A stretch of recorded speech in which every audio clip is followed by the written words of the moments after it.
यह प्रश्न जब आएगा इसमें तथ्य कम रहेगा, एनालिसिस किया हुआ प्रश्न का मुद्दा ज्यादा टर्म बनेगा, स्टेटमेंट में क्वेश्चन को डालेगा। अब देखिए यहां से भी तथ्य कैसे निकाला जाएगा और एनालिसिस प्रक्रिया में कैसे प्रवेश करते हैं। यहां एक बात यदि समझ लिया जाए उदारवादी का, इसका डिमांड क्या था, तो इसकी मांग, तो इसको उपलब्धि भी दर्शा दिया जाएगा और उपलब्धि से यदि आधार से क्वेश्चन बनेगा तो भी क्लियर हो जाएगा, इसकी सीमा भी कायम हो जाएगी। अब पहले बात देखिए, उदारवादी एक लेवल विचारधारा में था। कांग्रेस के दो चरण हैं जिसमें उदारवादी चरण और उग्रवादी चरण कहा जाता है। उदारवादी चरण 1885 से यानी कांग्रेस की स्थापना शुरुआत होगा जो 1905 तक पहुंचता है। फिर उग्रवादी चरण 1906 से 1919 तक की अवधि में यह माना जाता है। उसके बाद उग्रवादी के बाद क्रांतिकारी कांग्रेस उभर कर आता है, वो बाद में हम लोग देखेंगे। पहले यहां देखिए, उदारवादी चरण में यह चाहता था उदारवादी नेता जो यानी प्रारंभिक कांग्रेस कि ब्रिटिश सरकार भारत में रहे। कांग्रेस जो प्रस्ताव सरकार के समक्ष रखती है वो हमारी मांग को स्वीकार कर ले और मांग हमें पूरा कर दे, इसीलिए सरकार भारत में रहे। और यही बात उग्रवादी को समझाने का कार्य करता था, तुम इस तरीका से सरकार का बगावत नहीं कर सकता। इसकी मांग सॉफ्ट थी, हमारी मांग को स्वीकार कर लिया जाए। इसका जो प्रमुख नेता जो कांग्रेस को उस समय लीड कर रहा था, उस समय का जो कांग्रेसी थे उसमें दादा भाई नौरोजी, दिनसा दल जीवाचा, मदन मोहन मालवीय, सुरेंद्रनाथ बनर्जी, गोपाल कृष्ण गोखले, फिरोज शाह मेहता, ये प्रमुख नेता हुआ करते थे जो एक विचारधारा से अपने आप को प्रभावित होकर के कांग्रेस को प्रभावित किया। कांग्रेस तो चल पड़ी, चलने से लाभ हुआ, ऐसी बात नहीं कि लाभ नहीं हुआ, ये लाभ हुआ, लेकिन वो लाभ उपलब्धि में हम लोग देखेंगे तो कौन नेता था और कोई बाद का कांग्रेस गांधीवादी चरण का जी कांग्रेस को दिया जाएगा तो इस श्रेणी में नहीं माने जाएंगे। प्रारंभिक कांग्रेस को ही उदारवादी चरण कहा जाता है, इस बात को ध्यान में रखेंगे। कौन था कौन नहीं था छांट लीजिएगा इसमें से, एक क्वेश्चन का सवाल। दूसरा आता है कि दादा भाई नौरोजी इसी बात को, अपनी बात को जो कांग्रेस कहना चाह रहे थे, वो ब्रिटेन में भारतीय सुधार समिति 1887 में गठन किया। कांग्रेस द्वारा यह सबसे पहली गठित व्यवस्था थी, अर्थात दादा भाई नौरोजी ने इसको वहां पर सुधार समिति, भारत सुधार समिति 1887 में बनाया। विलियम डिग्री ने ब्रिटिश कमिटी ऑफ इंडिया 1888 यानी इसके एक वर्ष के बाद गठन किया। इसमें जो कांग्रेस की जो बातें होती थी उसको आसानी तक ब्रिटेन तक पहुंचाया जाता था, जिस सरकार मांग को स्वीकार करे। भारतीय की अब क्या मांग था, भारतीय की मांग यही था कि हम जो कांग्रेस के भीतर से जो प्रस्ताव ला रहे हैं वो हम न्याय संगत मांग आपके साथ रखेंगे, आप इसको स्वीकार करिए। उसके बाद था हम जो मांग रखेंगे रियायती की मांग रखते हैं कि कुछ दे दीजिए, बहुत कुछ नहीं मांग रहे थे, कुछ दे दीजिए, लेकिन इस रियायती मांग के साथ साथ उच्च सरकारी नौकरी में अवसर, आईसीएस में जो है, आईसीएस में जो है यह हम भारतीयों की प्रवेश मिले तो आईसीएस में एक साथ परीक्षा भारत और ब्रिटेन में भी हो। इसके लिए इसके बाद ही ब्रिटेन में एक प्रस्ताव, कॉमन सभा प्रस्ताव लाती है कि यहाँ भारत के साथ साथ यानी ब्रिटेन के साथ साथ भारत में भी इसकी परीक्षा होगी। कार्यपालिका को न्यायपालिका से पृथककरण अलग कर दिया जाए। प्रेस भाषण पर जो सरकार द्वारा प्रतिबंध लगा दिए जाते हैं, इस प्रतिबंध को समाप्ति कर दें, क्योंकि हम लोग की बात को रखने दिया जाए। आर्म्स एक्ट को सरकार खत्म कर दें। ये सब निजी कुछ बात थी, देसी उत्पाद को बढ़ावा देना यह मांग थी। एक बात सीधी सीधी उदारवादी कांग्रेस की प्रमुख मांग क्या थी, तो रियायती मांग, उच्च सरकारी नौकरी में भारतीयों को अवसर, आईसीएस परीक्षा में भारतीयों की प्रवेश हो, इसके लिए ब्रिटेन के साथ साथ भारत में भी यानी लंदन के साथ साथ भारत में भी इसकी परीक्षा होनी चाहिए। देसी उत्पाद को बढ़ावा देना, प्रेस समाचार पत्र पर जो प्रतिबंध लगाए गए हैं उसकी समाप्ति करना, यह सारी मांग थी। अब है कि इस कांग्रेस की उपलब्धि क्या थी। इसकी उपलब्धि मूलतः यह था, इसकी उपलब्धि कुछ जो थी उसको उदारवादी के बाद उग्रवादी कांग्रेस जो था वह ढंग से रख नहीं पाया, उस बसर्ते की आलोचना का शिकार बनाया। जैसे लाला लाजपत राय कहा करते थे, यह इनका स्टेटमेंट है, यहां मैंने नोट किया, 20 वर्ष तक रियायत तथा दुखों से दूर करने के असफल संघर्ष से के बदले रोटी के बदले मुझे पत्थर प्राप्त हुआ है। रोटी के बदले पत्थर प्राप्त हुआ। असफल 20 वर्ष के लगातार इस परिश्रम के बाद भी, संघर्ष के बाद भी यही भारतीयों को मिला है। लेकिन इस उपलब्धि के साथ साथ इसका एक सवाल था कि मेजर उपलब्धि यह था, जब यूपीएससी मेंस में भी क्वेश्चन आया था कि राष्ट्रवाद की भावना को जागृति किया तो उदारवादी कांग्रेस ने किया, राष्ट्रवाद लाया भारतीयों में।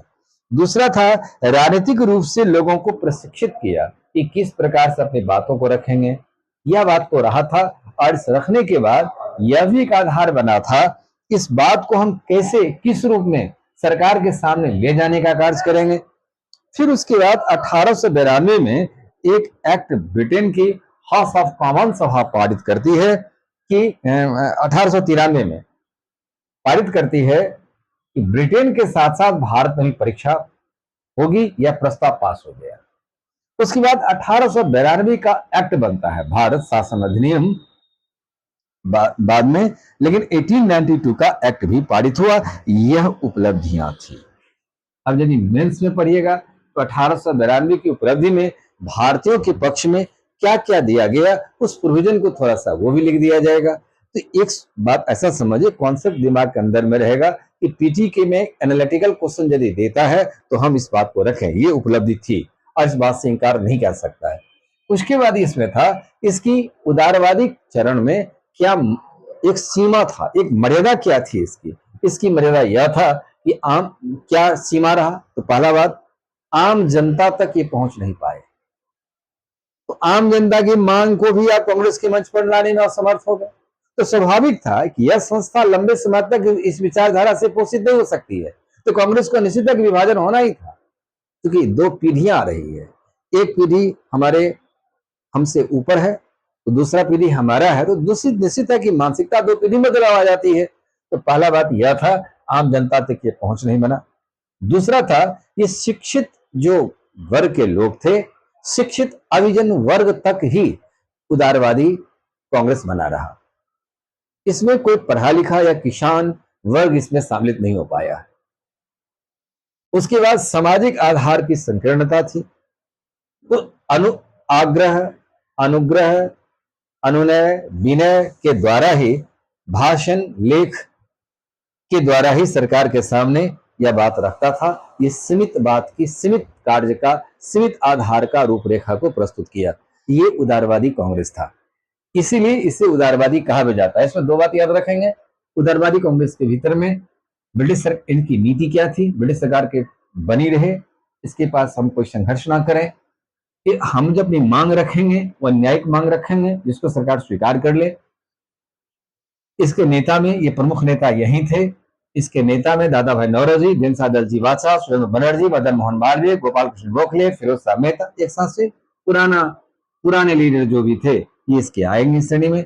दादा भाई नौरोजी ब्रिटेन सुधार समिति गठन 1887 में किया। William Digby British committee of India 1888 में स्थापित किया। ये दो संस्था में तथ्य याद रखना है। भारत की मांग था न्याय संगत, जो मांग की बात बताए हैं, रियायती मांग के आधार पर उस सरकारी सेवा में भारतीयों की नौकरी मिले, एसएस की परीक्षा ब्रिटेन के साथ भारत में हो, देशी उत्पाद को बढ़ावा मिले, यह था उपलब्धि था। एक बहुत बड़ा उपलब्धि कहा जाएगा। राष्ट्रवाद भारत में लाने का कार्य किया, जन जागृति अभियान को राजनीतिक रूप से शिक्षित किया। 1892 का एक्ट बना। 1893 ब्रिटिश कॉमन सभा से यह प्रस्ताव पास होती है कि एसएस की परीक्षा भारत और ब्रिटेन और भारत दोनों में एक साथ होगा। इसकी सीमा आम जनता तक नहीं पहुंच पाया था, शिक्षित अभिजन वर्ग तक यह सिमटा हुआ था और सामाजिक आधार से भी संकीर्ण था। अपनी बात को भाषण, विचार, लेख के माध्यम से अभिव्यक्त करने का माध्यम बनाया। ये उदारवादी कांग्रेस था। इसमें आपको कुछ क्वेश्चन पूछना है तो आप बता दीजिए। देखो, उग्रवादी चरण 1906 से 1919 तक की अवधि माना जाता है। कांग्रेस की स्थापना होने के बाद कांग्रेस में पहले उदारवादियों का प्रभाव रहा था। जब उनकी विचारधारा से कुछ असंतोष पैदा हुआ, कुछ समाज के वर्गों में, तो एक नया दल उभर करके आ गया। 19 ये उग्रवादी चरण का दौर है। कांग्रेस के भीतर उग्रवादी विचार लाने का श्रेय लाल बाल पाल को जाता है, लेकिन पहला व्यक्ति अरविंद घोष थे, जिन्होंने अपनी लेखनी और विचारधारा से एक नई चेतना की चिंगारी को पैदा किया था। 1893 में अरविंद घोष ने बंबई से प्रकाशित इंदु प्रकाश न्यूज में उन्होंने छापा था, लेकिन इस इंदु प्रकाश में वह अपना नाम नहीं दिया था। इसमें वह सीधा सीधा यह विचार लाया था कि उदारवादी जो हमारी कांग्रेस की विचारधारा है, यह विचारधारा प्रासंगिक नहीं है। इसमें दादा भाई नौरोजी ने उसमें इंदु प्रकाश में यह भी अरविंद घोष ने जिक्र किया था कि भारत में गरीबी का मूल कारण यहाँ के साम्राज्यवादी सरकार है। इसी बात को जाकर और भी विद्वान ने आगे जाकर किया। उसमें सबसे पहले एक पुस्तक और लेखनी के माध्यम से उन्होंने किया था दादा भाई नौरोजी। उनकी शीर्षक था, जिसमें उनकी पुस्तक थी poverty and un British rule in India. हालांकि यह क्वेश्चन बीपीएससी में पूछा गया है कि इसके लेखक कौन है। Poverty and un British rule in India में यह भी दादा भाई नौरोजी साहब ने जिक्र किया कि भारत में गरीबी का मूल कारण यहाँ की सरकार है और सरकार की नीतियां हैं, इसलिए भारत गरीब होता जा रहा है। आरसी दत्त ने भी इकोनॉमिक हिस्ट्री ऑफ इंडिया में इसी बात को जिक्र किया कि भारत में गरीबी का कारण ब्रिटिश सरकार है और उसकी नीतियां हैं। इस बात को जब एक जिज्ञासा के रूप में समझा गया दादा भाई नौरोजी का, आरसी दत्त साहब की बात को, यह बात सारे में हमारे समाज के बीच में आया। सरकार की नीतियां उस समय में क्या थी, लोग रेखांकित करने लगे। भारतीय को ऊंचे पदों में बाहर रखा गया है। दूसरी बात है कि ऊंचा पद भारतीय किसी सूरत में ग्रहण नहीं करेगा, उसे बहुत सारा इंस्ट्रक्शन लगा दी गई थी। आयात निर्यात नीति सरकार की अच्छी नहीं थी, उस नीति को भारत के हित में यह नहीं बनाया गया था। भूमि कर जो बनाया गया था वह कर में भी असंतुलन था। औद्योगिक क्षेत्र भारत को बनाया जाए, औद्योगिक प्रधान बनाया जाए, उद्योग की स्थापना हो, सरकार इस पर निष्क्रिय रही। कारण ब्रिटेन में उद्योग औद्योगिक क्रांति हुई थी। यदि यहाँ उद्योग स्थापित करेंगे तो ब्रिटेन की वस्तु, ब्रिटेन का उद्योग में उदासी आ जाएगी। इसलिए भारतीयों के ऊपर शोषण का ही आधार बनता चला गया, उद्योग प्रधान व्यवस्था नहीं बन पाया। यह सारी कुछ नीतियां जो समय से मांग भी किया जा रहा था, इसको सरकार ठंडे बस्ते में डाल दिया। इस बात को उग्रवादियों ने आलोचना का शिकार बनाया। यह सरकार की नीति अच्छी नहीं है और इसलिए शोषण और शोषण से भारत की गरीबी के कारण बन गई। 1898 में दूसरी बात था कि न्याय प्रणाली पे जटिलता आ गई थी। 1898 भारतीय दंड संहिता, इंडियन सिविल कोड में धारा 124A, 156A, जिसमें देशद्रोह का जुर्म ठोका जा सकता था। 1904 में गोपनीयता कानून, प्रेस का दमन और यूनिवर्सिटी एक्ट 1904, 1905 की बंगाल विभाजन, यह जो घटना घटा, इस सारी घटना से भारत में क्षोभ पैदा हुआ, खासकर युवा वर्ग में। युवा को जगाने का काम एक विचारधारा से होता है।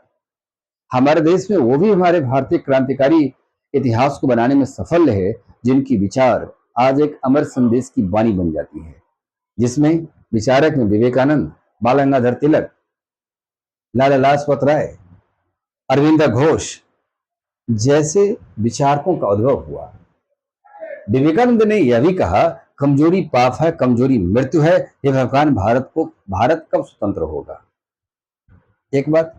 दूसरी बात उन्होंने कहा, एकमात्र आशा अब हमारी जनता पर है, ताकि उच्च वर्ग जितने भी हैं वह शारीरिक और नैतिक रूप दृष्टि से मृत हो चुके हैं। अब शिक्षा में जो पढ़ लिख के संपन्न हो चुके हैं, नैतिकता की कमी है। आज भी यदि पढ़ लिख करके नैतिकता की कमी है तो आप विवेकानंद जी के इस कथन को चरितार्थ किया जाता है, याद किया जाता है, पढ़ लिख के मुझे चरित्रवान और उच्च कोटि के एक देश की सेवा करने का एक मौका की तलाशना भी चाहिए। यह यदि गुण क्षमता नहीं है तो आज भी उसी समय के शिक्षित जो अभिजन वर्ग थे वह समान वर्ग की श्रेणी में आप माने जाओगे। तिलक ने कहा, तिलक ने फिर युवकों को एक पक्ष में लाया जिसमें शिवाजी समारोह और गणपति उत्सव शुरुआत किया 1903 में। शिवाजी समारोह और गणपति उत्सव जो लाया गया था, इसके पीछे कारण यह था कि शिवाजी द ग्रेट मराठा, शिवाजी की वीरता, शिवाजी के इतिहास को भारत के इतिहास में बड़ी वीरता के साथ लिखा गया। शिवाजी ने ही अपनी झंडा में सबसे पहले भगवा कलर लाया था, जो भारत के तिरंगा में भी है। और गणपति विघ्न विनाशक है, ये समस्या का निदान करेगा। इन सारी चीजों को, एक चीज बात यहां देखिए, गणपति उत्सव और शिवाजी समारोह ये समय की मांग को प्रबलता की शिखरता तक पहुंचाने का काम तिलक ने किया। हम एक जगह इकट्ठा हो सकते हैं, सरकार रोकेगी नहीं। अलग यदि स्थान पर सभा सोसाइटी करेंगे तो इस सरकार इसकी आलोचना करेगी। तो शिवाजी समारोह और गणपति उत्सव दोनों में ही अपनी वीरता, अपनी उमंगता और जिज्ञासा की बात युवाओं के बीच में प्रसारित किया। वैलेंटाइन सिरोल ने लिखा है, इंडियन अरेस्ट में लिखा था कि तिलक भारतीय अशांति का जनक है। ये भी क्वेश्चन पूछा है, किसने तिलक को कहा कि भारतीय अशांति के जनक हैं? यह वैलेंटाइन सिरोल ने कहा है, और यह बात इंडियन अनरेस्ट में इस बात को जिक्र भी किया। अब है कि उदारवादी के बाद जैसे नेता पढ़े थे, उग्रवाद का भी नेता होगा तो लाल बाल पाल, अरविंदा घोष ये नाम आ जाएंगे, राजनारायण बोस, अश्विनी कुमार दत्त, ये सब इस वर्ग के नेता उभर करके सामने में आया। अरविंद घोष ने इंदु प्रकाश में अपनी लेख के माध्यम से नवयुवकों को जागृत ही नहीं किया, बशर्ते कि बूढ़े को कहा कि एक नया लालटेन आपको दे रहे हैं, जो एक नई चिराग की किरण निकलेगी, आजादी उसके हाथों में शोभा देगा, और आप कांग्रेस के नेतृत्व की व्यवस्था को अब से युवा वर्ग के साथ निर्धारित कर दिया जाए। इसलिए तिलक ने भी मराठा और केसरी के माध्यम से वह एक आवाज बना, बातों को लिखा। लाला लाजपत राय ने भी पंजाबी में लिखा। न्यू इंडिया में बिपिन चंद्र पाल ने लिखना शुरू किया। इस प्रकार से समाचार पत्रों की भूमिका भी बढ़ने लगी, जो हमारे जनमानस को आपस में एक ऐसे समाहित विचारधारा के साथ समाहित कर लिया, एक नया विचारधारा, एक नई जनरेशन के साथ उद्भव हो गया। यह था उग्रवादी चरण। इस चरण में बहुत सारी घटना घटी जो इतिहास के पन्नों पर पढ़ते हैं, पर लेकिन एक विचारधारा को ऐसे इस रूप में समझिए कि उदारवादी और उग्रवादी मूल अंतर क्या था। दोनों तो कांग्रेस के अंदर ही काम कर रहा था। कुछ संस्था बनाई तो कांग्रेस से अलग संस्था बनी, लेकिन दोनों तो कांग्रेसी विचारधारा को ही लेकर चल रहे थे। दोनों में मूल अंतर क्या था, तो अब अंतर को ऐसे समझिए। अब जो हम लोग जितना पढ़े उसका तुलना इस ग्राफ में देखिए। उदारवादी, उग्रवादी, बुद्धिजीवी, शहरी मध्यम वर्ग तक यह सिमटा था, इसी से सहयोग प्राप्त था। इतना ही दूर तक में यह सिमट गया। भारत गांव का देश है, गांव की ओर नहीं गया। उदारवादी का यदि पूरा समय रहता, आजादी कैसे हो सकता था? सरकार पर चारों ओर से जब तक हमला नहीं हो, स्वतंत्रता कैसे दे सकता था? यह शहरी मध्यम वर्ग तक सिमटा हुआ था, यानी शिक्षित अभिजन वर्ग तक यह था, शिक्षित अभिजन वर्ग तक था, सीमित था, इसके आगे नहीं। निम्न, अब इसमें उदारवादी में क्या था, उग्रवादी में क्या था? निम्न मध्यम वर्ग, विद्यार्थी यानी छात्र, किसान, मजदूर, सबको सहयोग प्राप्त था। इसमें सब आ गया। मास भारत का इधर आ रहा था। कहीं न कहीं भले ही वो सपोर्ट उग्रवाद को करे ना करे, लेकिन उदारवादी कांग्रेस की जो बात थी वह जनमानस तक नहीं पहुंच पाया, यानी कहीं न कहीं से उदारवादी जनमानस से दूर था। अब इसी को पीटी में क्वेश्चन को शॉर्ट किया जाएगा, तो जनमानस के नजदीक कौन था? उग्रवादी। जनमानस से दूर हटता था। दूर था। दूसरा पॉइंट है, सामाजिक समानता की मांग इस रूप में होता था कि हम ब्रिटिश सरकार का प्रजा हैं। जब महारानी की घोषणा हुई थी कि भारत में रहने वाले सभी व्यक्ति हमारे ब्रिटिश भारत के प्रजा हैं, बस उसी प्रकार से इन लोगों का मांग था। इसीलिए ब्रिटिश सरकार को रखना चाहते थे, मांग शांतिपूर्ण रखना चाहते थे, प्रस्ताव रखते थे, मांग पूरी हो या नहीं हो। भारतीयों ने अपने राष्ट्रवादी संस्था, पहली संस्था कांग्रेस, और उस कांग्रेस के विचारधारा का उन्होंने आलोचना भी करने लगा। मेढक की तरह टरटराता है, 3 दिनों का मेला है, ये सब आलोचना भी हुआ। क्यों हुआ? कि आप जो मांग रख रहे हैं वो 3 दिन में आकर के हम लोग एकजुट हो जाते हैं, उसके बाद तो 365 दिन में से 362 दिन दोनों बाहर है, इससे देश आजादी कैसे होगा? लेकिन उग्रवादी इसके विपरीत विचारधारा में था। सामाजिक समानता, राष्ट्रीय समानता मेरा जन्मसिद्ध अधिकार है, जन्म लिए इस पृथ्वी पर मेरा अधिकार है समाज में रहने का। सामाजिक प्राणी है तो राजनीतिक प्राणी भी है। मनुष्य सामाजिक प्राणी है, राजनीतिक प्राणी, यह बात अरस्तु ने भी कहा था। हम इस प्रकार के समाज के हैं, मेरा जन्मसिद्ध अधिकार है, मैं इसे लेकर रहूंगा। जो तिलक का घोषणा था कि स्वराज मेरा जन्मसिद्ध अधिकार है, मैं इसे लेकर रहूंगा। ये ब्रिटिश सरकार की प्रजा की तरह साधारण शब्दों में एक रिक्वेस्ट के भाव में आवेदन करते थे कि देश हमारा, रहने का हक हमारा है, मैं भारत का रहने वाला हूं, भारतीयता मेरी अंश है, तो अधिकार हमें बनता है, जन्म से मिलता है। तीसरा, ब्रिटेन से अपील किया कि ब्रिटिश इतिहास और अंग्रेजी विचारधारा को आधार बनाया जाए। हम लोग ब्रिटेन के जाकर के ऐसे संस्था वहां बनती थी, प्रचार होता था, उदारवादी किया भी, जो पढ़े हैं अभी, ये प्रचार करता था कि ब्रिटिश हिस्ट्री और अंग्रेजी विचारधारा के अनुसार चलिए और हमारी मांग को पूरा कर लीजिए। बस एक थोड़ी सी रिक्वेस्ट है। एक भिखारी की तरह भीख मांग रहे हैं और भीख में उचित नहीं मिल रहा है, असंतुष्ट दिख रहा है। ये हमारे नवयुवक अपने इस से ऊपर के जनरेशन की इस तरीका से मांग को देखकर विचुप था कि ऐसे भीख मांगने से अधिकार नहीं मिलता। यह क्या था? ब्रिटेन ने अपील किया कि ब्रिटिश इतिहास और अंग्रेजी विचारधारा के आधार पर बनाया जाए।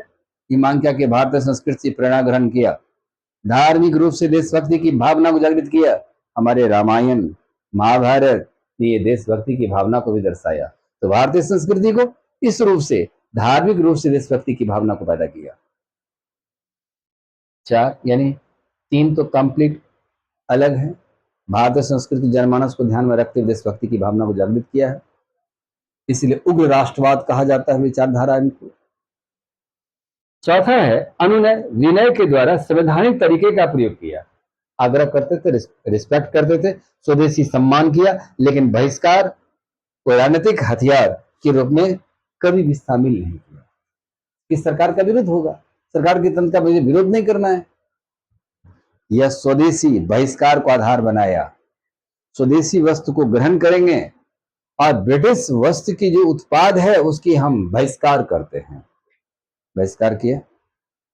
आज यह बात आज के डेट में भी प्रासंगिक है कि यदि अमेरिका और संयुक्त राष्ट्र संघ हमारे भारत पर टैरिफ लगाया है 50%, आज भी इस प्रकार की विचारधारा को लाया जाए, विदेशी वस्तु को बहिष्कार करें, स्वदेशी वस्तु को अपनाएं, हम अपने को आत्मनिर्भर हो।